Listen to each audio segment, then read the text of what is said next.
Γεια σας φίλοι μου καλοί. Καλώς ήρθατε. Ελάτε σήμερα να φτιάξουμε παρέα τα πιο αφράτα και νόστιμα ζαμπονοτυροπιτάκια. Τα λες και ψωμάκια.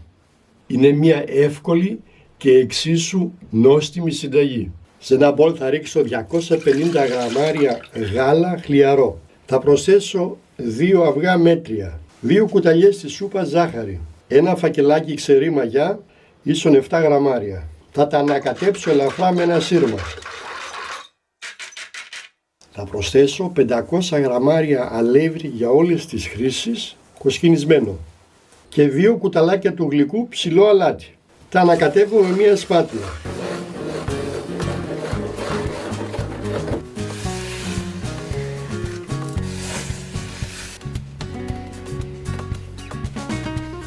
Αφού αφομοιωθούν τα υλικά, θα προσθέσω 90 γραμμάρια βούτυρο χλιαρό και συνεχίζω το ανακάτεμα ώσπου να απορροφηθεί το βούτυρο.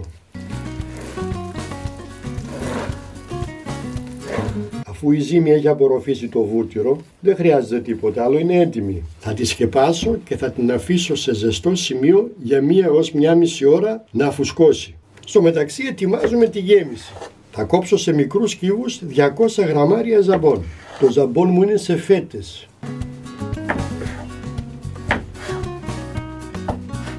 Θα το προσθέσω σε επίσης 200 γραμμάρια τυρί κίτρινο τριμμένο. Βάλτε ό,τι τυρί νομίζετε. Θα προσθέσω στη γέμιση και 60 γραμμάρια βούτυρο μαλακό. Θα τα ανακατέψω. Αυτό που μπορούμε τώρα να προσθέσουμε στη γέμιση είναι λίγο φρεσκοτριμμένο μαύρο πιπέρι. Αν είναι να φάνε παιδάκια το παραλείπετε.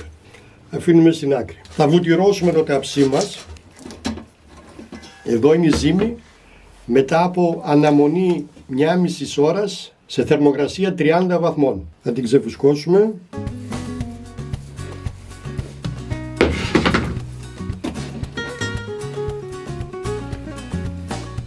Θα τη διπλώσουμε κάνα 2 φορές προς τα μέσα. Επειδή έχει μέσα βούτυρο δεν κολλάει. Έτσι, πάρα πολύ ωραία. Θα το κόψω σε 2 μέρη.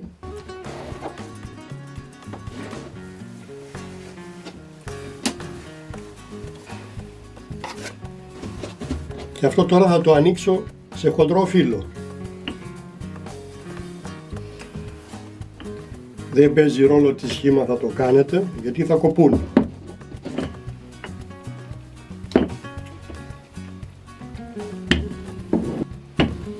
Θα βγάλουμε τώρα δίσκους, κόβοντάς τους με ένα ποτήρι. Το μέγεθος το κανονίζετε εσείς. Εγώ έχω εδώ ένα αρκετά μεγάλο ποτήρι. Η διάμετρος του ποτηριού είναι 9 εκατοστά.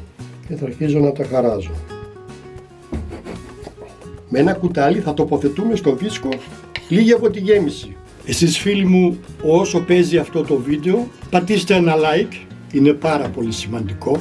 Μοιραστείτε το βίντεο με τους φίλους σας στο διαδίκτυο να μεγαλώσει η εμβέλειά του.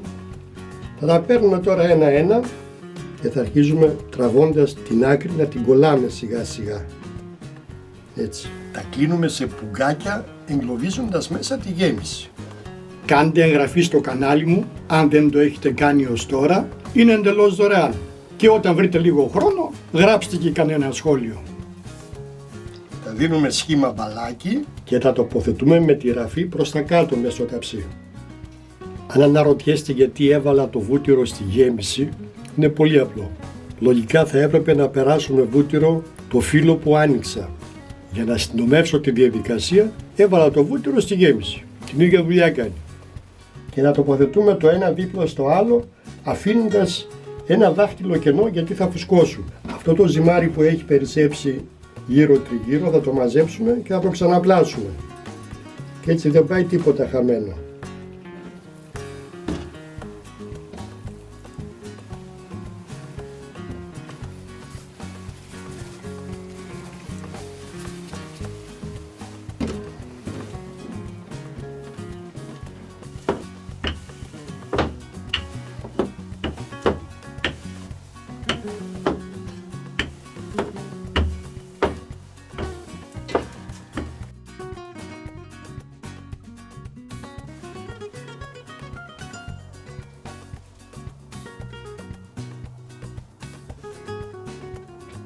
Τη συνταγή αυτή και άλλες διάφορες θα τις βρείτε και στο χρυσό σκουφάκι.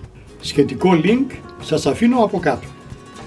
Αυτό είναι το ζυμάρι που περίσσεψε γύρω γύρω από τους δίσκους που έκοψα.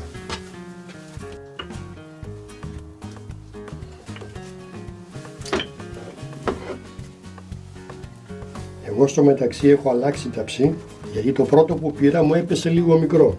Τώρα πήρα 40. Μεταφέρω και τα πρώτα στο μεγαλύτερο ταψί, σκεπάζουμε και τα αφήνουμε να ξεκουραστούν για μισή ώρα σε θερμοκρασία χώρου. Σε μια κουταλιά της σούπας γάλα θα προσθέσω ένα κρόκο αυγού και θα τα ανακατέψω. 10 με 15 λεπτά πριν περάσει η ώρα της ξεκούρασης, ανοίγουμε το φούρνο στους 180 βαθμούς στις αντιστάσεις να προθερμαίνεται. Αφού πέρασε το μισάωρο θα τα περάσω με το αυγό. Και πάμε για το φούρνο, θα ψήσω γύρω στα 30-35 λεπτά, θα σας πω μετά. 180 βαθμούς στο δικό μου φούρνο, αντιστάσεις. Για 32 λεπτά έψησα. Έχουν πάρει τέλειο χρώμα. Λίγο να κρυώσουν και θα τα δοκιμάσουμε. Και ένα ακόμη.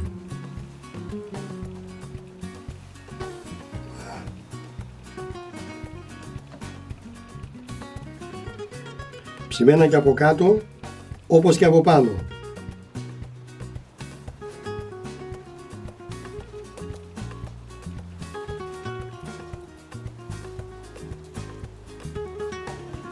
Είναι τέλεια. Αυτά θα τα φάνε σίγουρα και τα μικρά παιδάκια. Είναι αφράτα, τόσο αφράτα.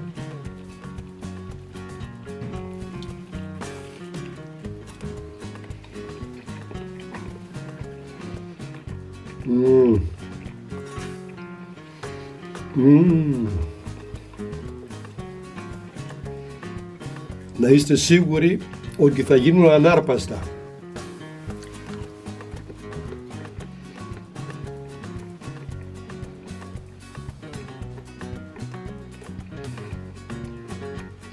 Ένα ακόμη επιβάλλεται.